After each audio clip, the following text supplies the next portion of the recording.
तर चालू करू. ठीक आहे. आपलं आता काय ठरलं फायनली की पॉवर सिस्टम चालू करायचं. पॉवर सिस्टमचं पहिलं lecture.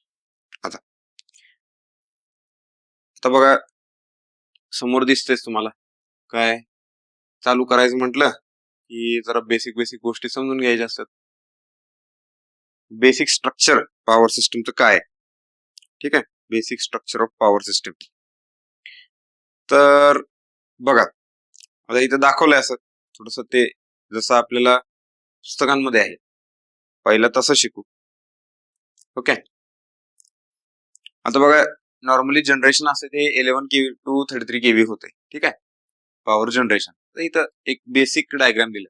Power generated, high voltage transmission, medium voltage distribution, low voltage to load. पहिला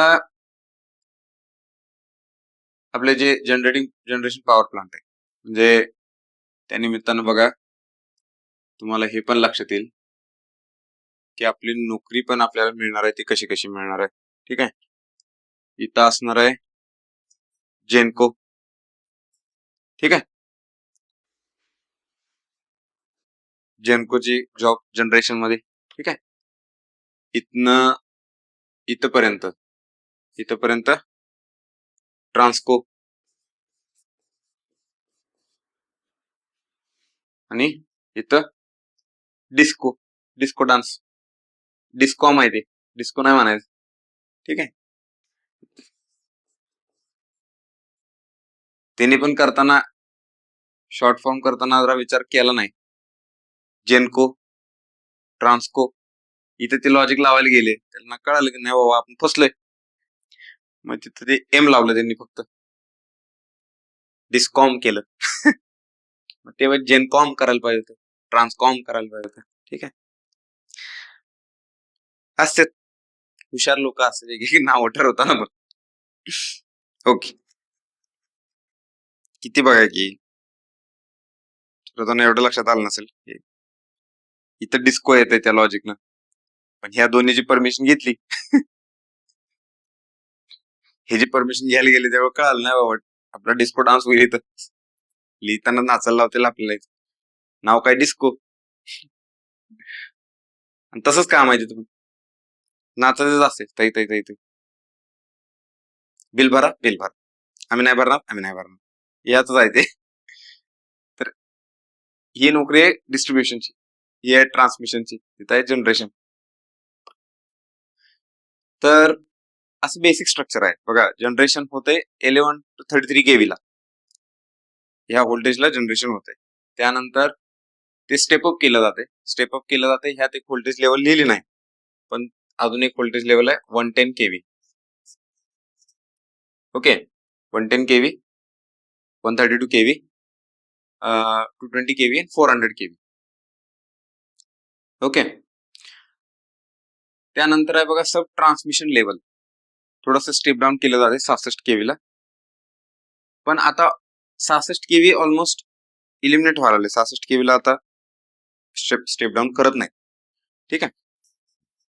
तर काय करते डायरेक्ट इथनं या व्होल्टेज लेवल मधनं म्हणजे जे मोठे व्होल्टेज लेवल आहे 400 केव्ही. आता ह्याच्यावर पण आहे बरं का. 400 केव्हीच्या वर 765 केव्ही, 765 केव्ही पण आहे. 765 केव्ही पण आता म्हणजे बघा सिपट टू सिओनी लाईन आहे 765 केव्ही आपल्या भारतात. त्यानंतर सोलापूरला पण एक लाईन आहे 765 केव्हीची. Normally 765 KV power grid handle करते. 765 केव्ही कधी सबस्टेशन व्हिजिट केलाय? सबस्टेशनला गेलाय? ओके. काय दिसेल नुसती टॉवरच टॉवर. तिथे गेल्यावर आपण जे बघतोय ना ऍक्च्युली ते तसं काय नसतेच. आपण जे इथं शिकतोय आपल्याला वाटतं असं असेल तसं असेल. ट्रान्सफॉर्मर दिसेल, वायरी दिसतील, पण तिथे वेगळं दिसतं. तिथे सगळं लॅटिस टॉवरच दिसत सगळे गेले गेले. आणि आपण शिकतोय सिंगल लाईन डायग्राम. तिथं असे सगळं 3 फेज कळायचंच बंद होते. काय काय हे असं वाटतं. समजलं. लांब बघितलं की असं वाटतं कुठली तरी जाळी लावल्या का काय, असं दिसतं ती. आणि सगळे ट्रॉवर्स असतात. पुढे हा एक इमेज तुम्हाला दाखवतो. पण हे व्होल्टेज लेवल आहे. आता त्यामध्ये बघा, त्या व्होल्टेज लेवलचं पण डिस्ट्रीब्युशन आहे थोडस, म्हणजे सेग्रिगेशन आहे. ठीक आहे, हे आहे, हे लो व्होल्टेज, हे हाय व्होल्टेज. ठीक आहे, हे एक्स्ट्रा हाय व्होल्टेज. आणि 765 400 आणि 765 सुपर अल्ट्रा हाय व्होल्टेज पण म्हणू शकतो त्याला. ठीक आहे, अल्ट्रा हाय व्होल्टेज 765 ना अबोव अल्ट्रा हाय व्होल्टेज. आणि 400 केव्ही ला आपण मॉडर्न EHV म्हणतो, मॉडर्न एक्स्ट्रा हाय व्होल्टेज. लक्षात आलं, सांगतो तुम्हाला. हे बघा, हे लो व्होल्टेज, लो व्होल्टेज. त्यानंतर हे हाय व्होल्टेज,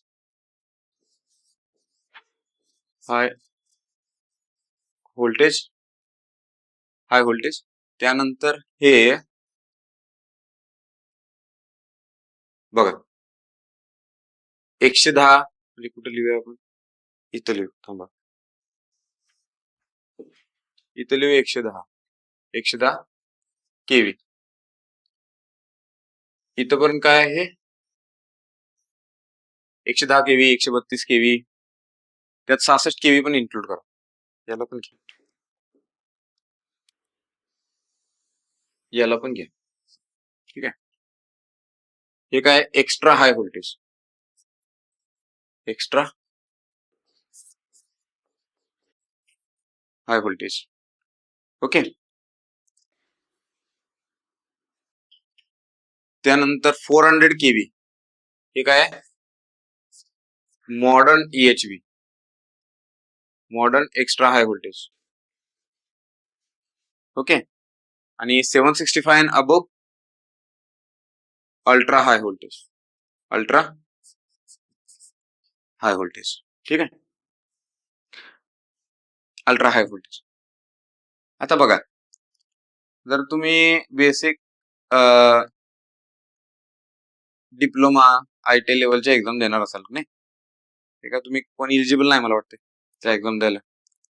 ठीक आहे, एक जण आहेत, एक आता मुलं स्मार्ट झालेत आता, ज्यांना कुणाचं एम फिक्स असते की नाही, गव्हर्नमेंट जॉबच पाहिजे. काय काय पोरांचं असते, घरात पहिल्यापासून ते बाळकुड पाजलेलं असते, मेरा बेटा सरकारी अफसर बनेगा. ठीक आहे, असंच. मग त्याला तशी दिशा दाखवली जाते. मग त्याला सांगितलं जाते पहिला ITI करायचं, 10वीत 90%. पण घरच्यांना माहित आहे ना, मार्केटमध्ये वराची काय किंमत आहे, सरकारी नोकरीत असलेल्या वराची काय किंमत आहे माहित असते घरच्यांना. वर कळाला, वर वधू मधला वर. त्यामुळे पहिल्यांदा सांगितलं होतं, पहिला ITI कर, 90% पडले तरी ITI कर, मग डिप्लोमा कर, मग डिग्री कर, मग MTech कर, मग PhD कर, मग गव्हर्नमेंट जॉबची तयारी कर. तो पण गेलं सगळं. होय की नाही. आता PhD केलेला ITI लेवलची एक्झाम द्यायला काहीच नाही ना, किरकोळ. डिप्लोमा लेवलची एक्झाम द्यायला काहीच नाही. थोड्या दिवसानं कॉम्पिटिशन ते आहे, एक 2-3 वर्ष ते देईल. आता असं करून 2-3 वर्षातच PhD झालेली लोक जेईचा, म्हणजे डिप्लोमा लेवलचा जॉब घेऊन बसले जेईचा. आणि हे शॉक लागायची पण गरज नाही की PhD लेवलचा व्यक्ती ITI लेवलचे जॉब घेऊन बसला. होईल एक दिवस.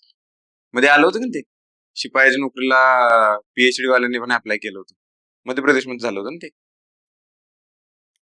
शिपाई. काय पण चालतं,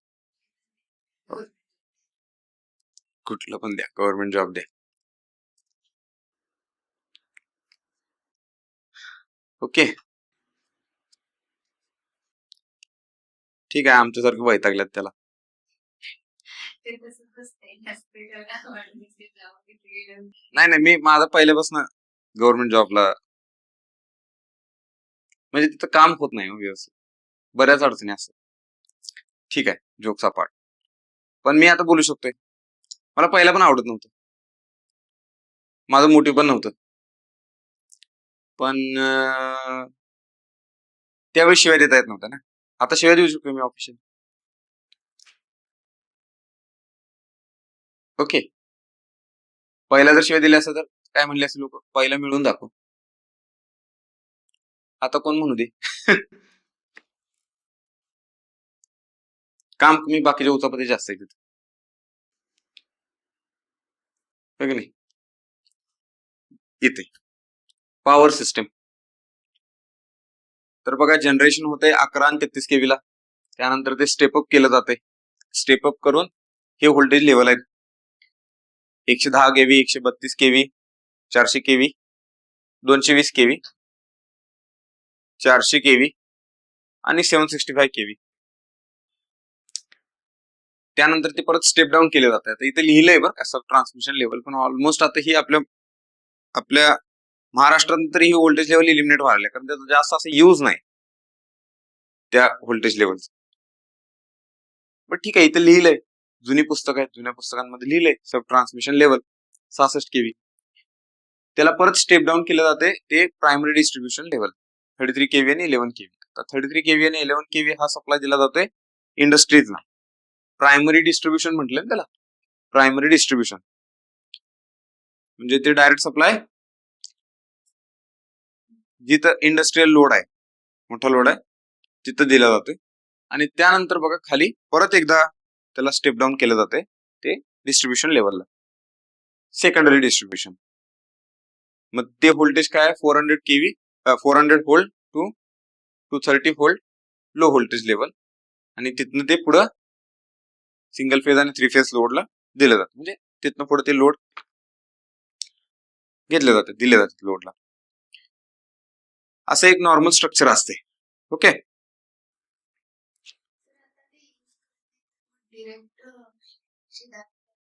येस, 110, 132, 110, 132, 220, इव्हन 220 केवीचं सुद्धा डायरेक्ट 33 केवी केलेलं आहे.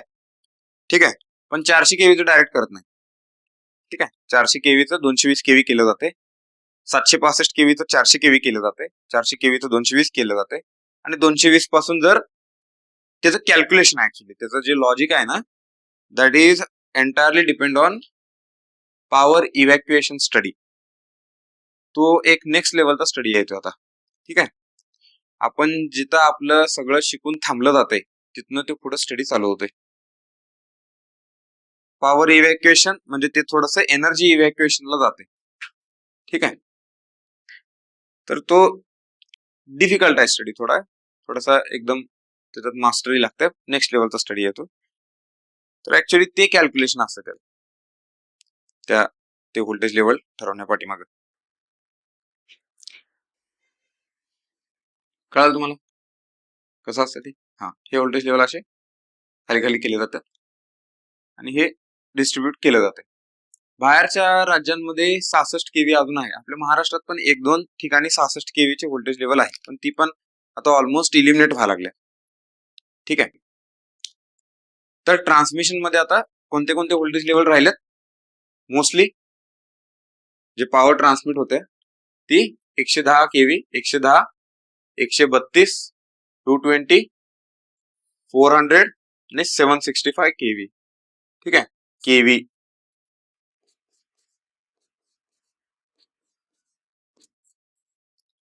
हे आहे, हे व्होल्टेज लेवल आहे. जनरेशन मध्ये 11 आणि 33 आणि प्रायमरी डिस्ट्रीब्युशन मध्ये 11 आणि 33 आणि त्यानंतर 11 केवीचं परत काय होतं 400 केवी. आता line to line voltage 400 KV आहे. ओके, 400 व्होल्ट आहे, sorry, line to line voltage 400 volt आहे आणि फेज टू ग्राउंड किंवा लाईन टू ग्राउंड हे व्होल्टेज काय 230 व्होल्ट असे.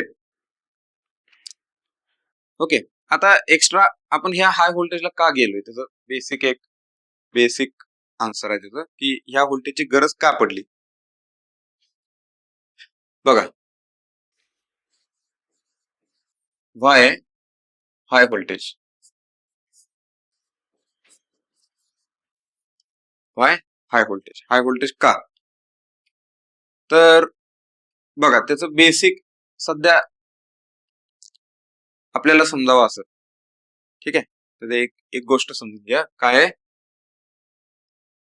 पहिलं त्याचं आपण ज्यावेळी बोलतो त्यावेळी आपण असं म्हणतोय की त्यानं करंट कमी होते. हाय व्होल्टेजला गेलं तर बघा, तर पॉवर मला ट्रान्समिट करायचे व्ही इंटू आय, तर मी व्होल्टेज वाढवत जाईन सेम पॉवरला करंट कमी होणार आहे. आणि करंटचं डायरेक्ट रिलेशन असतं current directly proportional to cross section area of conductor, cross section area of conductor, ठीक आहे. Directly proportional to cross section area of conductor. आता हे तुम्ही कसं इमॅजिन करायचं, कशा गोष्टी हे कळते ना तुम्हाला. R is equal to rho L by A, हा current is inversely proportional to resistance directly proportional to cross section area. नाही कळालं तर समजून घ्यायचं सरळ. आपण जे करंटची अनालॉजी समजायला सगळ्यात बेस्ट आहे बघा, पाणी आणि पाईपचं अनालॉजी समजायची, ठीक आहे. पाणी म्हणजे करंट, जितक्या हाय टाकी जर जितक्या हाय लेवलला असेल ते म्हणजे व्होल्टेज, आणि ते पाईपचे डायमीटर म्हणजे कंडक्टर, ठीक आहे. तर तो पाईपची साईज डायमीटर जर मोठा असेल पाणी जास्त येणार, तो करंट आहे, समजलं. आणि थोडस कॉमन सेन्स वापरला तर हे पण लक्षात येते बघा, जर पाईपची लेंथ वाढायला लागली तर काय होते, पाणी आपल्याला कमी कमी मिळते, पाण्याचं प्रेशर कमी कमी कमी मिळते, ठीक आहे.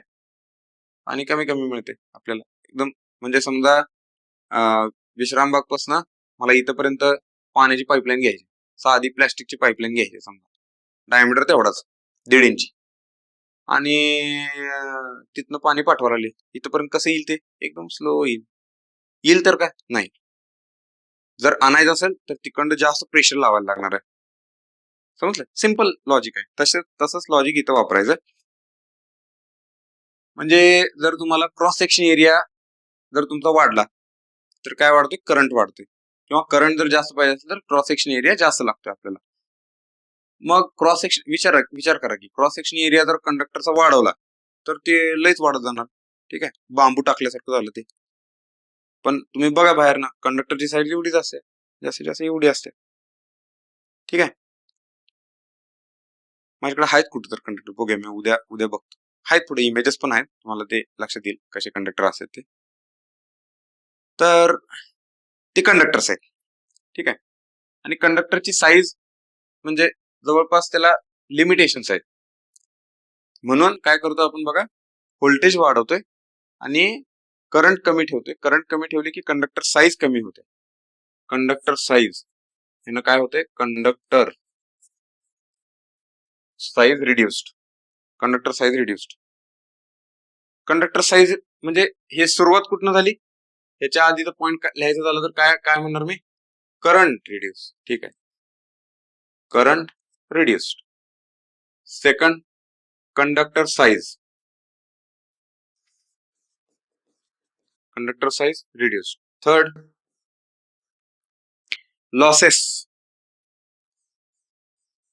Reduced. I square R, current कमी झाला लॉसेस कमी होणार, लॉसेस कमी झाले, ठीक आहे. त्यानंतर 4, लॉसेस कमी झाले, त्यानंतर 4 काय, इफिशियन्सी वाढते. येस, लॉसेस कमी झाले की इफिशियन्सी बघा काय लिहितो आपण, 1 minus K divided by V cos phi. This is transmission efficiency. K म्हणजे कॉन्स्टंट आहे, याला काय म्हणतो आपण, ट्रान्समिशन लाईन इफिशियन्सी.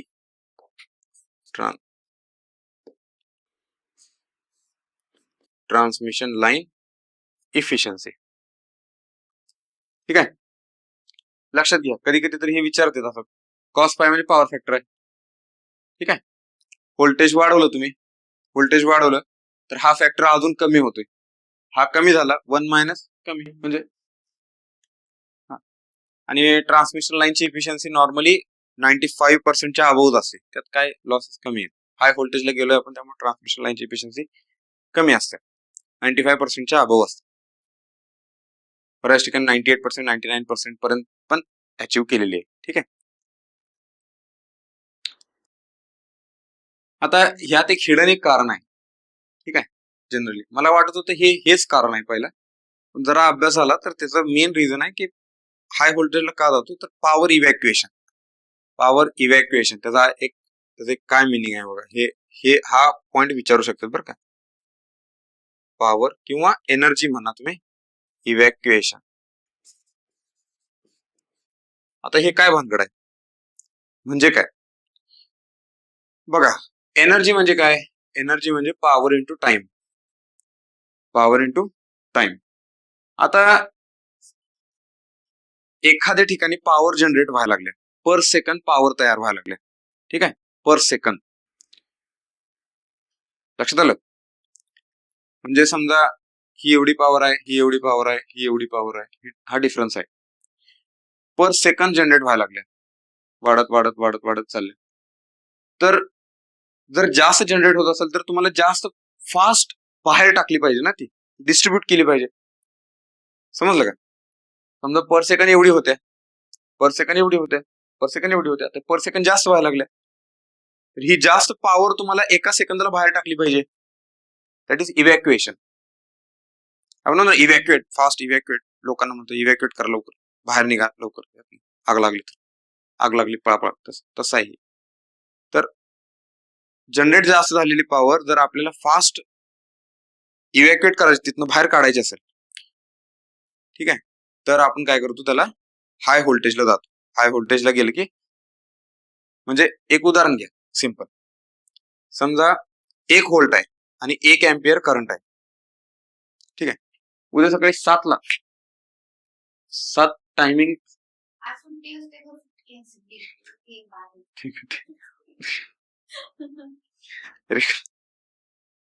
रेकॉर्ड.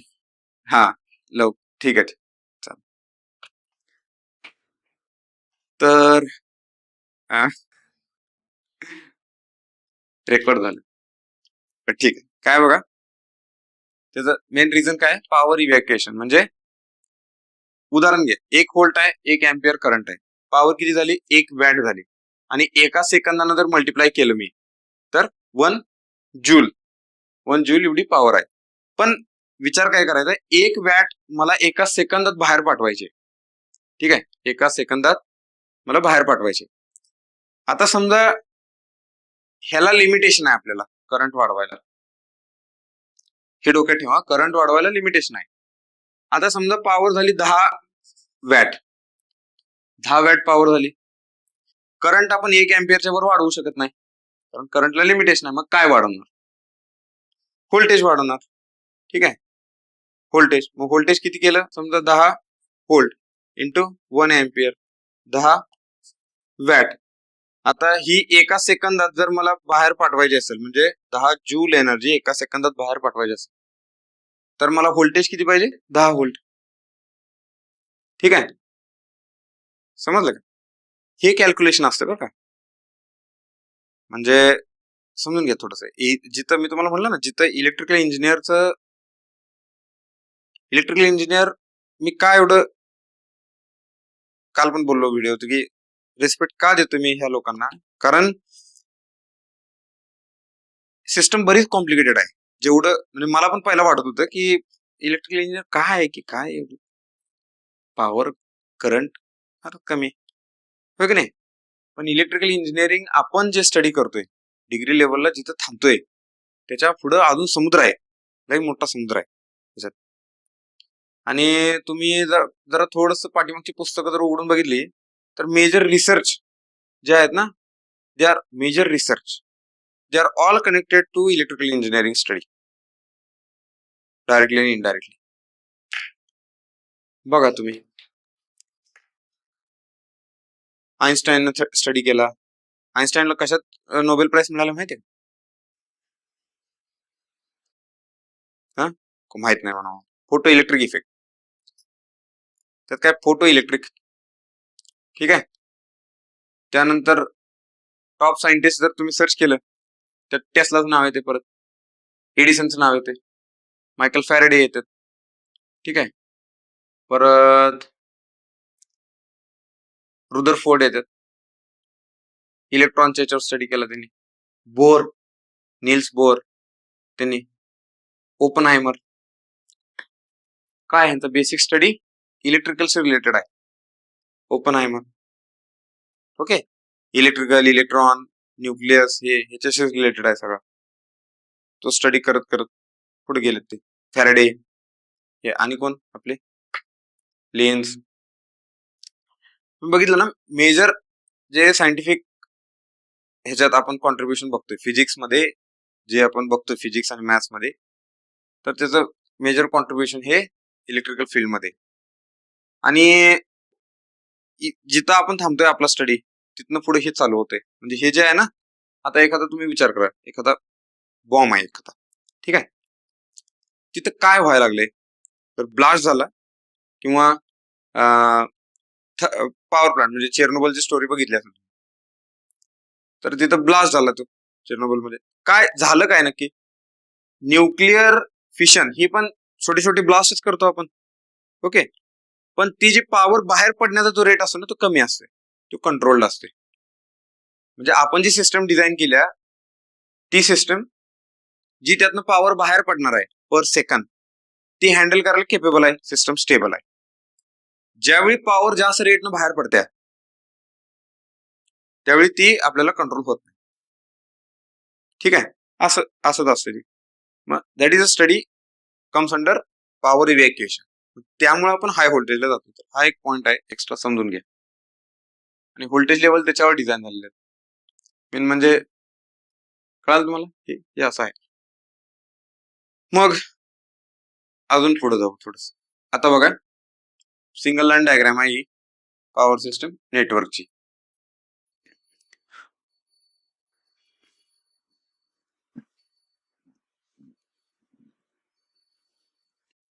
हे बघा, जनरेशन आहे इथे, hydro power plant, thermal power plant, nuclear आहेत. ठीक आहे. आता थोड्या वर्षांनी मे बी चायना न्यूक्लिअर मध्ये फ्युजन रिएक्टर चालू करेल. म्हणजे सूर्यावर जे होते ना, सूर्यावर जी रिएक्शन होत्या, फ्युजन रिएक्शन. ठीक आहे. दोन प्रकारचे आहेत माहिती नाही न्यूक्लिअर रिएक्शन, फिशन आणि फ्युजन. फिशन म्हणजे एक न्यूक्लियस स्प्लिट होतोय, त्या स्प्लिटिंग मध्ये जो त्या न्यूक्लियसचं वजन जे आहे ते जे कमी होते, ते वजन एनर्जी मध्ये कन्वर्ट होते according to law of energy conservation किंवा energy conversion from mass to energy, is equal to MC square. आईन्स्टाईनने सांगितलंय. ठीक आहे.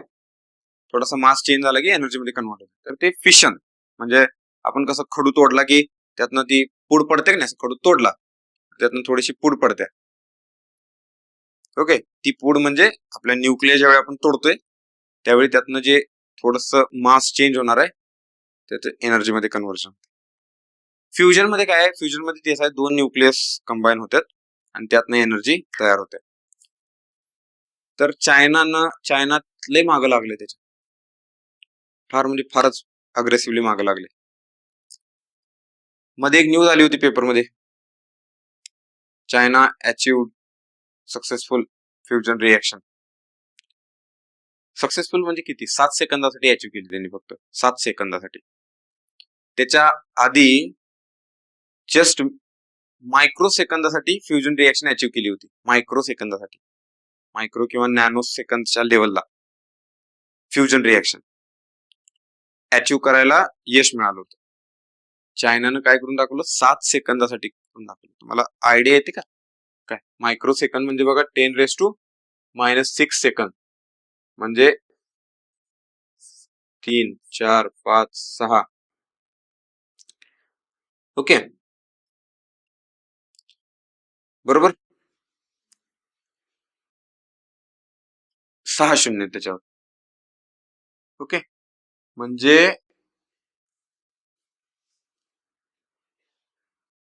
ह्याचा अर्थ काय बघा, 1 सेकंदापर्यंत पोहोचलो आपण ह्यात. ह्याला गुणिले 7 करा. पहिला सायंटिस्ट अचीव्ह करू शकले एवढाच पार्ट 10⁻⁻6 आणि त्याच्या किती पटीने जास्त स्टेबिलिटी आणली बघा चायनाने. समजलं का? ओके, फ्युचर जे आहे ना, प्रत्येक देशाचं फ्युचर हे आता सध्याच्या फील्डला, सध्याच्या लेवलला it completely depend on technology. हे लोक म्हणतात का नाही, हे एमपीएससी आणि युपीएससी हे ह्याच्या नोकऱ्या ऍडमिनिस्ट्रेशन लेवलच्या. काय करणार आहे ऍडमिनिस्ट्रेशन लेवलमध्ये? जर खाली तुम्हाला ज्या लोकांना हँडल करायचं आहे टेक्नॉलॉजीमध्ये सुपिरियर असलेली लोक जर नसतील, तुम्ही पॉलिसी काय करणार आहे? हो का नाही? तिथं तसं नाही, तिथं जास्त लोक टेक्नॉलॉजीच्या फील्डमध्ये आहेत, इंजिनिअरिंग कडे आहेत, सायन्स कडे आहेत, चायनामध्ये, अमेरिकेमध्ये, म्हणून त्या डेव्हलप्ड कंट्रीज आहेत. आपण तुम्ही बघितलं परवा आपले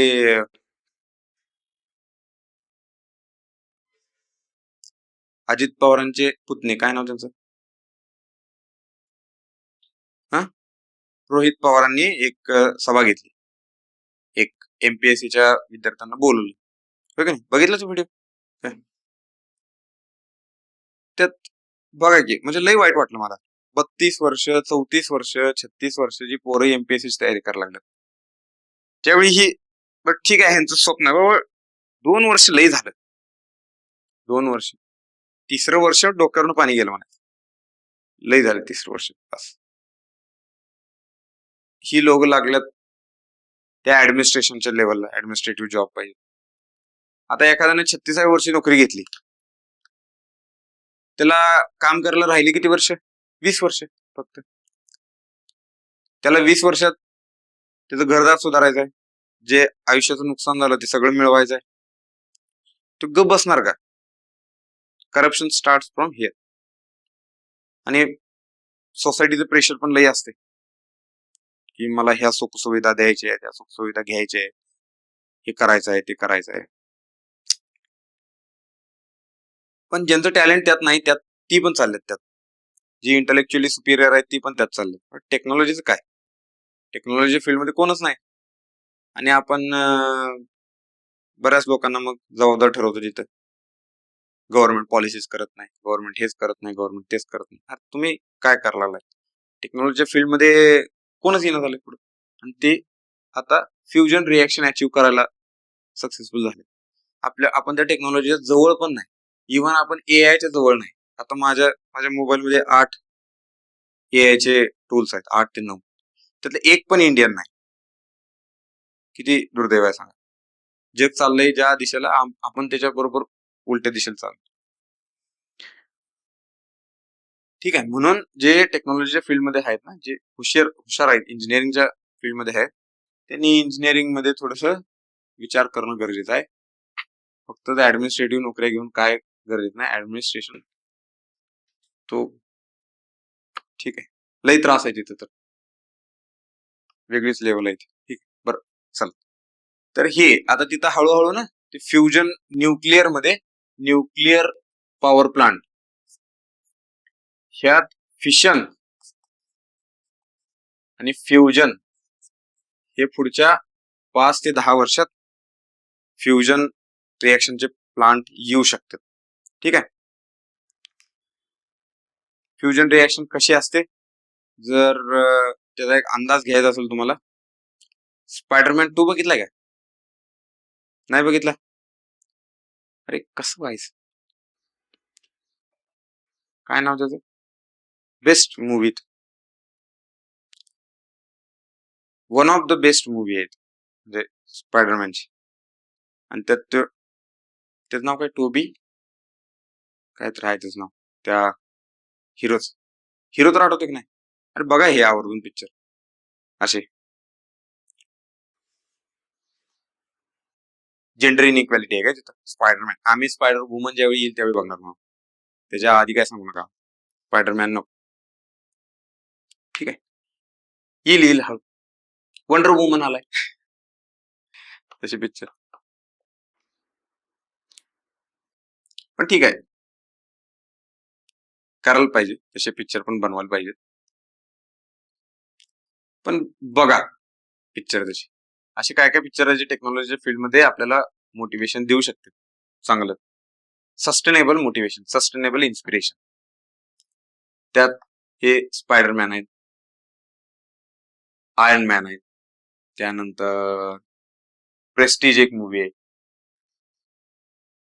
ओपन हायमर एक आहे, त्यानंतर ब्युटिफुल माइंड्स एक आहे, पर्स्युट ऑफ हॅपीनेस आहे.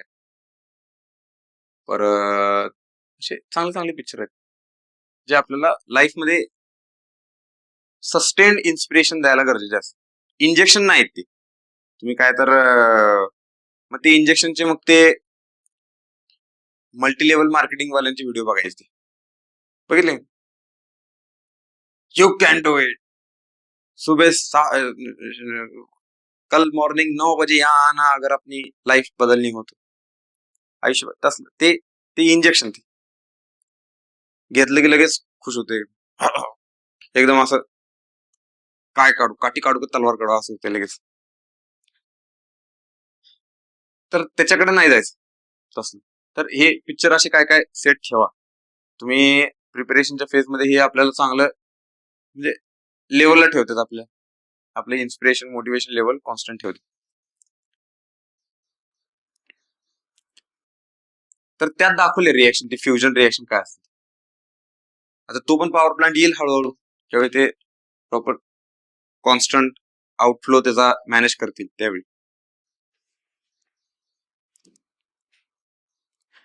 मग बघा हे असं आहे जनरेशन, त्यानंतर हे ट्रान्सफॉर्मर आहे तिथं, LV टू HV ट्रान्सफॉर्मर आहेत, हे हाय व्होल्टेजला गेले आणि हाय व्होल्टेज ट्रान्समिशन तिथं,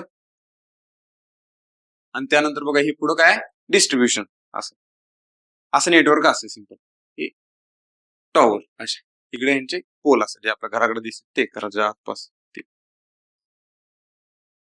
आणि हे असं एक बेसिक सिंगल लाईन डायग्राम दाखवले तुम्हाला. म्हणजे काय असतं बघा इथं, आता 400 बघा थोडस कसं असते, थोडं बेसिक सांगायचा प्रयत्न केलाय. 400 kV 220 kV केलंय, इथं हे ट्रान्सफॉर्मर आहेत.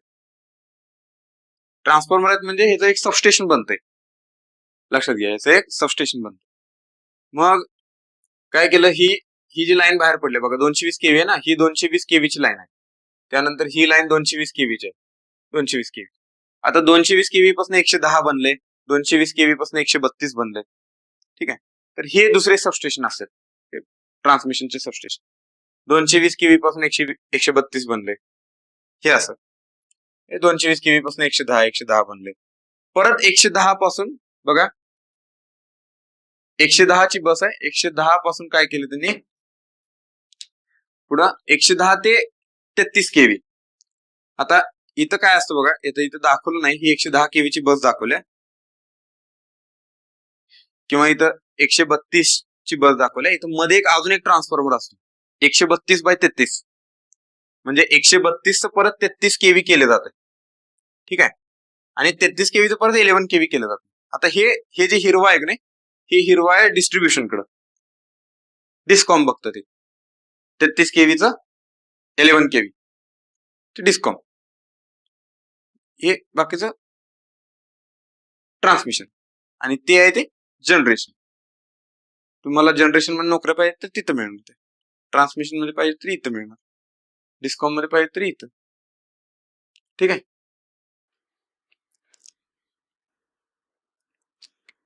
ओके. आता बघा इथे लिहिलेलं आहे पण इंडस्ट्रियल कन्झ्युमर साठी जे आहेत ते 11 kV डायरेक्ट दिले जाते, 11 kV चे बस. आता तिथं कसं असतं, तुम्ही जर MIDC तर गेलाय तर MIDC बघा 11 kV ची लाईन आलेली असेल, त्याचा एक ट्रान्सफॉर्मर त्यांना सेपरेट दिलेला असतो प्रत्येक MIDCच्या कन्झ्युमर साठी. तो काय करतोय, ट्रान्सफॉर्मर 11 kV चा 440 व्होल्ट करतोय आणि तो पुढे देतो. ठीक आहे, पण त्यांचा ट्रान्सफॉर्मर सेपरेट असतो. पण आपल्या घरात देत नाही ना ट्रान्सफॉर्मर सेपरेट. आता तुम्ही इथून बाहेर जाताना बघितलं तिथे एकच ट्रान्सफॉर्मर आहे. तो एक ट्रान्सफॉर्मर एवढ्या एरियाला म्हणजे जवळजवळ एक 50-100 घरं असणाऱ्यांना घरांना वीज पुरवठा देतो. एक डिस्ट्रीब्युशन ट्रान्सफॉर्मर. ठीक आहे. तर हे असं आहे. आता बघा पुढं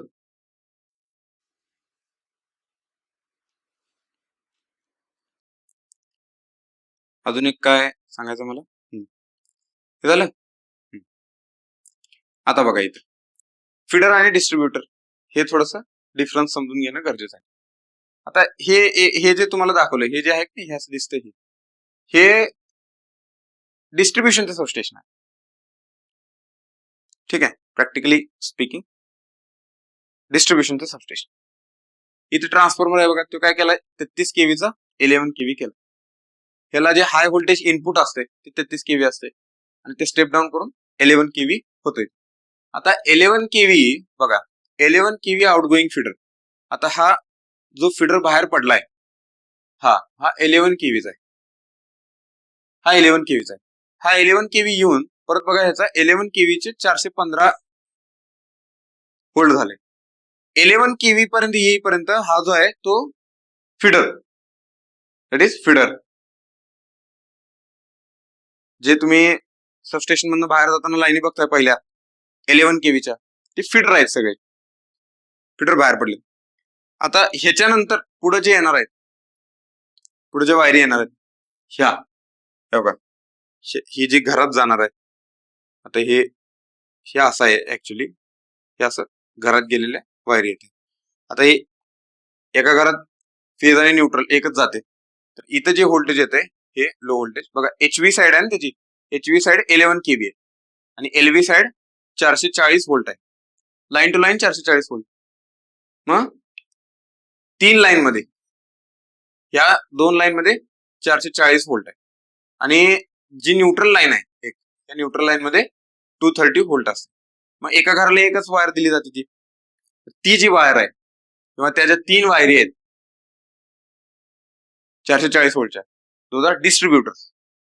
समजलं का? हे डिस्ट्रीब्युटर. आता हे का सांगायला लागलो मी तुम्हाला, तर बघा फिडरचं जे म्हणजे फिडर जो आपण डिझाईन करतो तो डिझाईन किंवा त्याचं डिझाईन हे करंटवर डिपेंड असतं. Feeder is designed based on current density. Current density.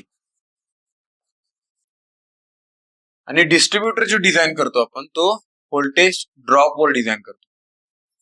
Distributor is designed based on voltage drop. समजलं? डिस्ट्रीब्युटर काय करतो?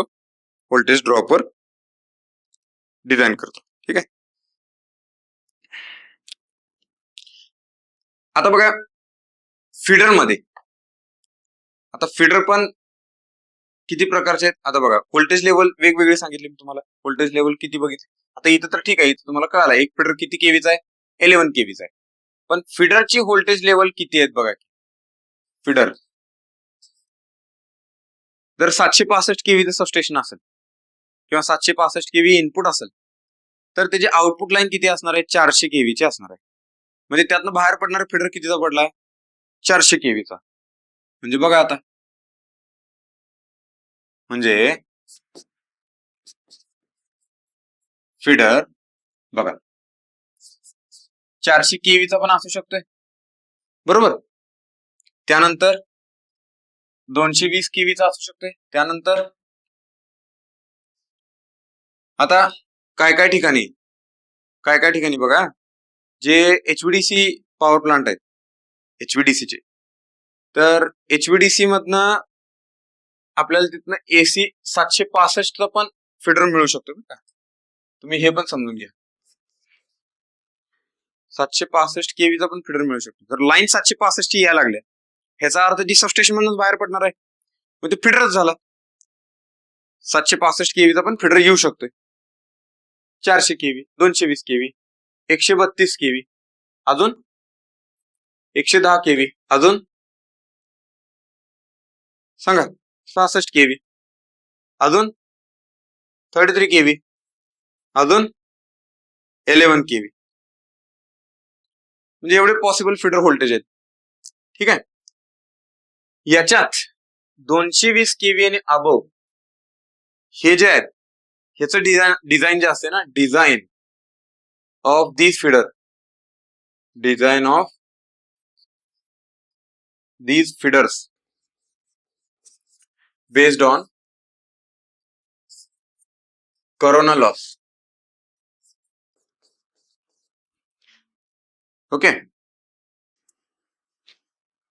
design based on corona loss. ठीक आहे, किंवा corona loss किंवा तुम्ही असं म्हणा इलेक्ट्रिक फील्ड और corona loss किंवा इलेक्ट्रिक फील्ड. आता बघा एक गोष्ट, ते एक करेक्शन आहे. तर करेक्शन असं आहे ते, तर हे ऍक्च्युली एवढंच इन्क्लूड आहे त्यात, 220 केव्ही नाही आहे. ठीक आहे,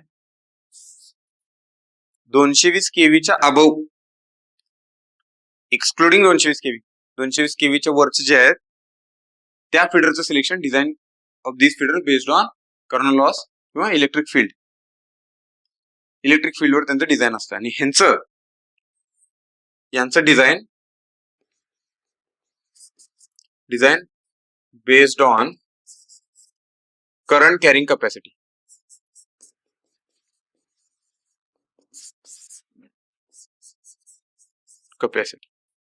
किंवा करंट डेन्सिटी.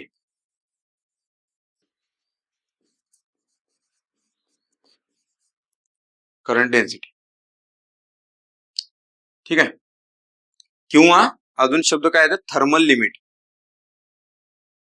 त्याला काय असतं, थर्मल लिमिट. ओके, आणि तिथं काय वर 400 केव्ही आणि 765 केव्ही चे, आणि त्याच्या अबव तर अजून गेलो नाही आपण, चाललंय अजून प्लॅनिंग आहे ते त्याच्यावर जायचं. त्याच्यावर गेलं तर बेस्ड ऑन इलेक्ट्रिक फील्ड आणि करोना इफेक्ट. ठीक आहे, त्याच्यावर ठरतं ते. तरी झाले फीडर. आणि जे डिस्ट्रीब्युटर डिझाईन करतो आपण, डिस्ट्रीब्युटर बघा, distributor design based on voltage drop.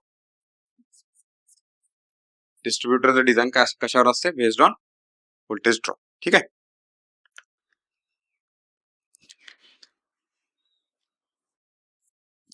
आता डिस्ट्रीब्युटर जर सांगायचं म्हटलं, डिस्ट्रीब्युटर तर हे कुठले असतात, 440 व्होल्ट किंवा 230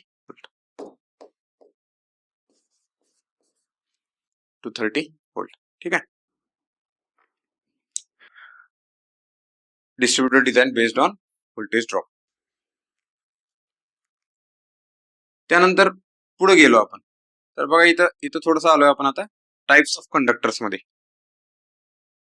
types of conductors, power system मध्ये आपले जे पॉवर ट्रान्समिट करतो त्याला कोणते कोणते कंडक्टर वापरतो, तर त्याचे इथं आहे. तिन्ही मध्ये फरक दिसतोय काय, तर ऍक्च्युअल कंडक्टर्स आहे ती. बघा पहिलं सॉलिड कंडक्टर आहे. Okay, solid conductor. आता सॉलिड कंडक्टर आपण नॉर्मली वापरत नाही. ठीक आहे, सॉलिड कंडक्टर आपण वापरत नाही. आपण जे वापरतो ते स्ट्रँडेड कंडक्टर्स वापरतो. हे जे आहेत दीज आर स्ट्रँडेड कंडक्टर्स. आणि हा काय बघा, सॉलिड कंडक्टर. ठीक आहे, सॉलिड कंडक्टर. आता सॉलिड कंडक्टर का वापरत नाही, तर एकच सगळं त्याचं मटेरियल एकच आहे ना पूर्ण. आता तुम्ही विचार करा, सॉलिड कंडक्टर बनवायला फार अवघड जाते. म्हणजे विचार करा, हे छोटे छोट्या वायरी बनवणं सोपं आहे का हा एकच रॉड असं मोठा बनवणं सोपं आहे? ते बनवणं अवघड आहे. बनवणं अवघड आहे, त्याला हँडल करणं अवघड आहे. त्याला जी लागणारी मॅन पॉवर आहे, ज्या मशिनरी आहेत त्या हेवी लागणार आहेत, ते अवघड आहे, मॅनेज करणं अवघड आहे. ठीक आहे, म्हणून ह्याची कॉस्ट जास्त असते. जर मागेल तर ह्याची कॉस्ट असते. दुसरी गोष्ट, ह्याची टेन्साईल स्ट्रेंथ जास्त असते. ठीक आहे, टेन्साईल स्ट्रेंथ म्हणजे ते आपल्याला स्ट्रिंग करता येत नाहीत. जर 2 टॉवर असतील तर 2 टॉवर मध्ये आपल्याला हे कंडक्टर लावता येत नाहीत. ते लावणं फार अवघड जाते. ओके, कारण एवढ्या सॉलिड कंडक्टरला ओढणार कसं तुम्ही, होय की नाही? हे पण बघायला पाहिजे आपल्याला. ते कंडक्टर टाय करायचे दोन्ही साईड, ते इन्सुलेटर लावायचे. ही आणि प्रोसेस आहे, ही आणि प्रोसेस आहे, बरोबर. त्याच्यामुळं त्याची टेन्साईल स्ट्रेंथ जास्त असते. त्यामुळं ते टॉवर एंडला जोडायला फार अवघड जातं. त्याची कॉस्ट जास्त असते. आणि दुसरी गोष्ट, त्याचा स्किन इफेक्ट पण जास्त असतो. म्हणजे ह्याचा टेन्साईल बघा, टेन्साईल स्ट्रेंथ हाय, स्किन इफेक्ट जास्त असतो. ओके, कॉस्ट हाय असते. त्यानंतर हँडलिंग डिफिकल्ट आहे, याला हँडलिंग डिफिकल्ट आहे, हँडलिंग काय डिफिकल्ट आहे. ठीक आहे, मग इथं 2 अजून कंडक्टरचा जन्म झाला. कुठला? एक आहे म्हणजे स्टँडर्ड कंडक्टर तयार झाला. या स्टँडर्ड मध्ये काय आहे? AAC, all aluminium conductor. ठीक आहे, म्हणजे त्याचे जे स्ट्रँड्स आहेत, स्टँडर्ड म्हणजे त्याचे स्ट्रँड्स आहेत, छोट्या छोट्या वायरी जोडलेले आहेत. वायरी नाही, तारा असतात असे. ठीक आहे, आणि ते बघा, ते कसं केलं, असं पिळलंय, असं ट्विस्ट केले. ठीक आहे, लॉक केले एकमेकांना, हलवून येत म्हणून. All aluminium conductor.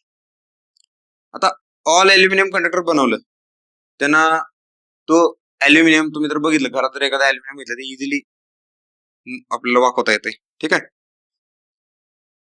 ओके. तर आपण काय म्हणतो, त्याची टेन्साईल स्ट्रेंथ कमी असते, इझिली त्याला वाकवता येते. आणि ह्याची पण टेन्साईल, सॉरी काय म्हणे, वाकवता येते म्हणजे ह्याचा अर्थ काय, जी शेअरिंग स्ट्रेंथ असते.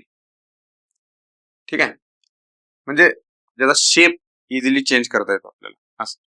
टेन्साईल स्ट्रेंथ म्हणजे तुम्ही जर त्याला वेट लावलं, तर किती वेट लावल्यानंतर तो ब्रेक होणार आहे हे चेक करायची त्याची कॅपॅसिटी, म्हणजे टेन्साईल स्ट्रेंथ. इथं टेन्साईल स्ट्रेंथ जास्त असते, कारण इझिली तुटत नाही. ह्याची जरा कमी असते, ह्याची टेन्साईल स्ट्रेंथ कमी असते. It is little bit malleable and ductile असं म्हणतो आपण त्याला. म्हणजे काय, तुम्ही त्याला लय जर पिळलं, लय आवळलं, लय जर ओढलं ना, ते तुटतंय लगेच, वागतंय पण इझिली, असं आहे. मग तो प्रॉब्लेम ओव्हरकम करायला त्याने कुठे गेले, ह्याच्यात गेले, ACSR मध्ये गेले, ॲल्युमिनियम कंडक्टर स्टील रिएन्फोर्स्ड. म्हणजे काय केलं, त्याची मधली जी स्ट्रँड असते ना, ही ती स्टीलची बनवली. ओके, आता त्याचे बरेच फायदे आहेत पुढे, ते जसं पुढे जाऊ तसं लक्षात येईल तुम्हाला. त्याचे फार चांगले फायदे आहेत. एक पहिला फायदा काय, की त्याची टेन्साईल स्ट्रेंथ वाढते. ओके, शेअरिंग स्ट्रेंथ त्याची, म्हणजे त्याच्यावर फोर्स लावल्यानंतर त्याचा जो शेप चेंज होणार आहे, ही कॅपॅसिटी त्याची कमी होते. ओके, आता ह्या दोन्ही गोष्टीमुळे काय होते बघा, जर हा कंडक्टर मी वापरला, ऑल ॲल्युमिनियम कंडक्टर जर पॉवर सिस्टम मध्ये, म्हणजे आपल्या सिस्टम मध्ये जर वापरला, तर हाय टेम्परेचर मुळे काय होते, ह्याचा सॅग वाढतो, ते असं लूज होते जास्त, ते लूज होते जास्त, सॅग वाढतो त्याचा. ह्याचं तसं होत नाही, स्टील आहे मध्ये, याच्या मधल्या जे स्ट्रँड्स आहेत ते स्टील स्ट्रँड्स आहेत, आणि त्याच्यामुळे त्याचा सॅग चेंज होत नाही, तो एकदम दणकट राहते. ती टेन्साईल स्ट्रेंथ त्याची जास्त असते, आणि शेअरिंग स्ट्रेंथ पण जास्त असते. ठीक आहे, शेअरिंग स्ट्रेंथ कमी म्हणजे त्याचा शेप इझिली चेंज होते. समजून घ्या, 2 गोष्टी वेगवेगळे. ओके, ठीक आहे. म्हणून आपण हे वापरतोय ACSR कंडक्टर. आणि ACSR कंडक्टरला तुम्ही म्हणजे ह्याला नाव काय दिले बघा, composite standard conductor. Composite standard conductors. Standard conductors ACSR. Composite का म्हणलं तर कारण ॲल्युमिनियम आणि स्टील दोन्ही मेटलचा वापर केलाय. ॲल्युमिनियम आणि स्टील. मग बघा आता हे ना काय होतंय, एक अजून एक त्याचा पर्पज आहे की असं का करतो आपण, म्हणजे मिडलला जे आपण स्टील लावलं त्याला त्याची टेन्साईल स्ट्रेंथ तर वाढली, शिअरिंग स्ट्रेंथ त्याची वाढली, सॅग कमी झाला, ठीक आहे. पण दुसरी गोष्ट आपल्याला हे लक्षात येतं की ह्याचा रेजिस्टन्स जास्त असतोय स्टीलचा, म्हणजे आयर्न आहे ना, ते लोखंड आहे. ते तुम्ही लोखंड ऍज अ कंडक्टर म्हणून वापरलेलं बघितलं कधी नाही का, कारण त्याचा रेजिस्टन्स जास्त असतो. मग तिथे ते ऍड करायला लागलोय आपण मध्ये, मग त्यानं ओव्हरऑल कंडक्टरचा रेजिस्टन्स वाढणार ना, आपल्याला असं वाटू शकते. जरी तसं असलं, जरी त्याचा रेजिस्टन्स वाढत असला तरी आपण हाच यूज करतो जास्त करून. का तर बघा, ज्यावेळी आपण AC सिस्टम मध्ये एंट्री करतोय त्यावेळी करंट फ्लो व्हायला कंडक्टरचा पूर्ण क्रॉस सेक्शन एरिया युटिलाइज होत नाही. तो करंट हा असा सरफेस वरनच जातोय.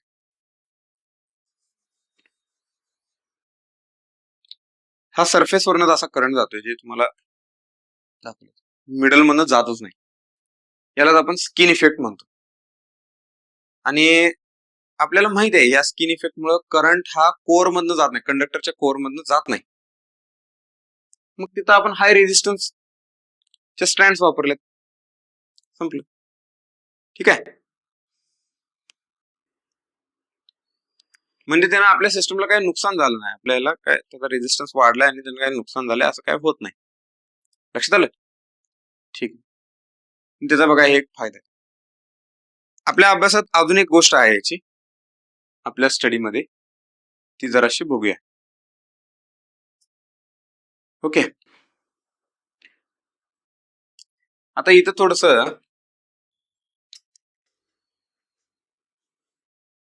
हे थोडेसे नंबर मिसमॅच झाले. इथे किती दिसतात तुम्हाला? हे बघा, जे आहे ना त्याचं म्हणजे त्या स्ट्रँड्स असतात ते कसं आहे बघा.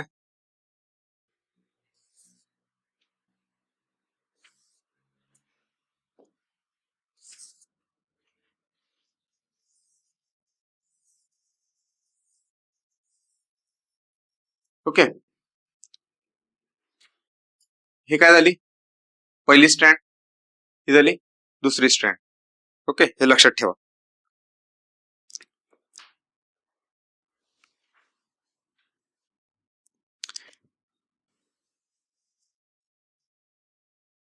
त्याला आपण काय म्हणूया, म्हणजे हा ही एक स्ट्रँड, मिडल स्ट्रँड आणि त्याच्या आउटर स्ट्रँड आहे, त्याला आपण म्हणूया लेअर. ओके, ही झाली फर्स्ट लेअर, ही झाली सेकंड लेअर. थर्ड लेअर जर ह्याच्या भोवती काढली बघा,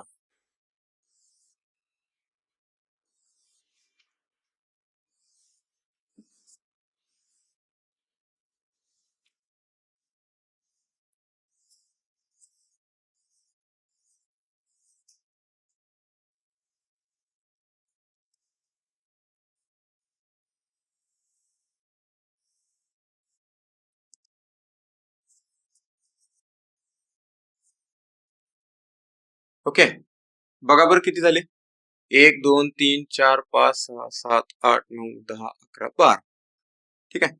पहिल्या layer, first layer, first layer याच्यात किती आहे? 1. सेकंड लेअर मध्ये किती आहेत?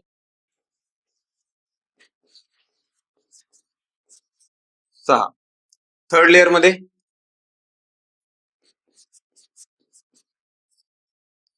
फोर्थ लेअर मध्ये 18. ठीक आहे, 18. फोर्थ लेअर काढायला येत नाही ना त्यात.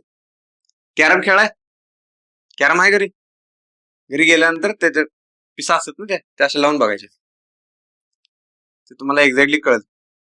जिओमेट्री फॉलो होते तिथं. जर सेम डायमीटरचा ते जे आपण म्हणतो ना, काय म्हणतो त्याला, इंग्लिश शब्द काय त्याला, हे आपलं गावठी शब्द आहे, पिसा काय तर म्हणतात, स्ट्रायकर आणि काय असेल दुसरं, बट ठीक आहे.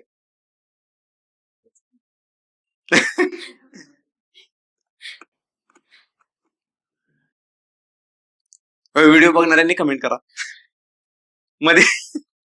नसते का त्यातलं लोकांचं प्रश्न विचारतात काय तर कमेंट करा म्हणजे, बरं मला माहित नाही, ठीक आहे बरं. पिसा डायमीटर सेम असेल का नाही त्याचा, ज्यावेळी तुम्ही असे कॉन्सन्ट्रिक मॅनर मध्ये अरेंज करत जाताय त्यावेळी ही हा रूल फॉलो होतोय. फोर्थ लेअर मध्ये 18, 6च्या पटीत येतात सगळे. ठीक आहे, 6च्या पटीत येत. आता बघा आतल्या ह्याच्यावर जरा लक्ष देऊ आपण, आणि त्याने फॉर्म्युला तयार करू. पहिला ही एक स्ट्रँड आहे आणि ह्याच्या भोवती जी लेअर आहे त्याच्यात बघा किती आहे,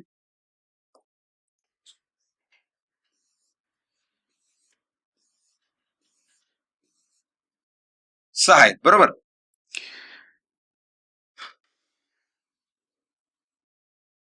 ओके, हा तर मोठं काढूया काय अजून, म्हणजे त्यात लिहिता येते. एक मिनिट,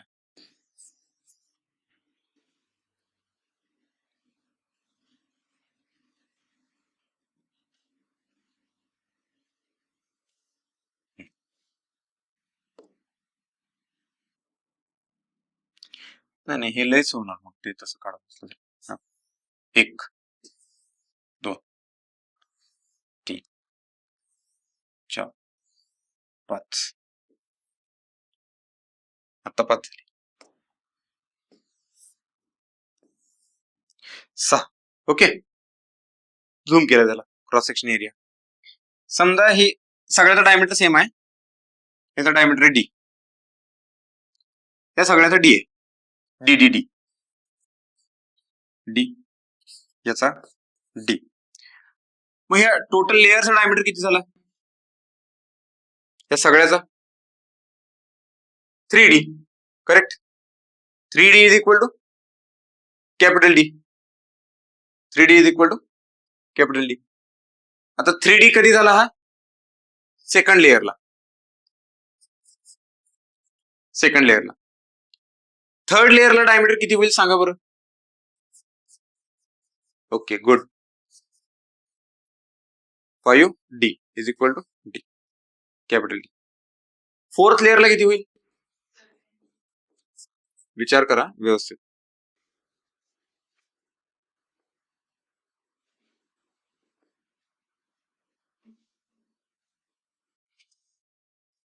किती होणार आहे, 7D. ओके, आता हे असं झालं, ह्याचा फॉर्म्युला तयार करायचा मग. ओके, ह्याचा फॉर्म्युला तयार करायचा लेअरचा आणि बघा. मग त्याचा फॉर्म्युला काय येतोय, capital D is equal to 2n-1 into small D. Capital D is equal to 2n-1 into small D, आणि n is equal to layer. मग टाकून बघा, तर n ची व्हॅल्यू 1 टाकली, किती आलं फर्स्ट लेअरला, फर्स्ट लेअर, याची जर फर्स्ट लेअर असेल, capital D is equal to D. Second लेअरला हे आलं, थर्ड लेअरला हे आलं, फोर्थ लेअरला हे आलं. बघा बरं फॉर्म्युला येते काय, हा फॉर्म्युला समजलं. म्हणजे तुम्हाला आता जर समजा असं दिलं की एक ACSR कंडक्टर आहे, 11 लेअर ACSR कंडक्टर आहे आणि त्याचा कॅपिटल D काढायचा आहे, टोटल डायमीटर काढायचा आहे. Diameter of each radius of each strand दिलेली आहे 2 सेंटीमीटर किंवा 1 centimetre. Radius of each strand, radius of, बघा फॉर्म्युला कळाला तुम्हाला, काय दिले, radius of each strand 1 centimetre आणि काय म्हणा 1 सेंटीमीटर लेव होते ते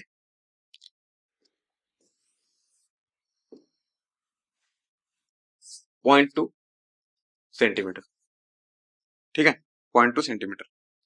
radius of each strand 0.2 centimetre. Then diameter of 11 layer ACSR conductor.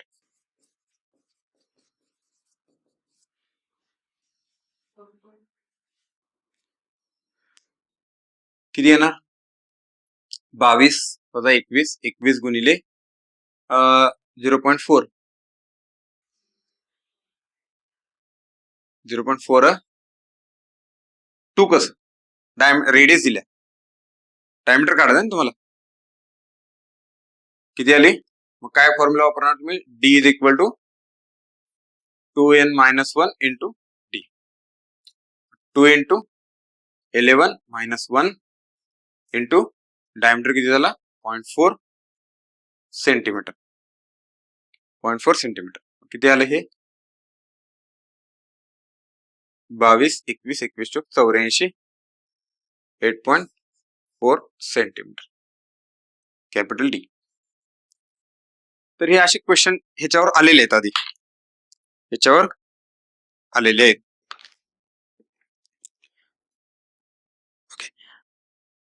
आता मला हे सांगू शकता तुम्ही की 11व्या लेअर मध्ये किती स्ट्रँड्स असतील,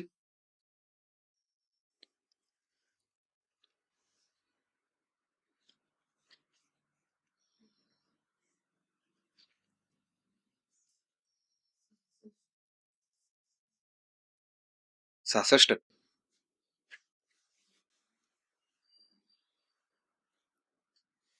सहासष्ट 11व्या लेअर मध्ये किती स्ट्रँड्स असतील, 60. तर पहिल्या लेअर मध्ये एकच आहे ना, 6चा पाडा दुसऱ्या लेअर पासून चालू होते, म्हणजे 11व्या लेअर मध्ये 60 स्ट्रँड्स असतील. हा एक क्वेश्चन विचारू शकतो. आता तुम्हाला विचारू शकतो टोटल स्ट्रँड्स किती सांगा, काय काय क्वेश्चन विचारू शकतात, हा एक क्वेश्चन विचारू शकतो. क्वेश्चन 2, 11th लेअर स्ट्रँड्स किती आलं 60. त्यानंतर question 3, total strands in 11 layers सांगा बरं.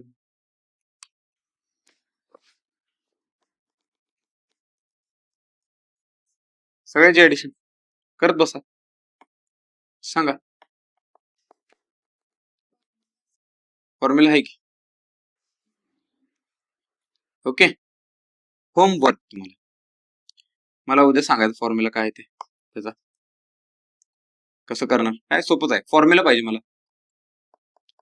तुम्हाला, म्हणजे तुम्ही सांगायचं मला फॉर्म्युला उद्या काय. ठीक आहे, तर इथं थांबू आपण आज, तर लवकर या.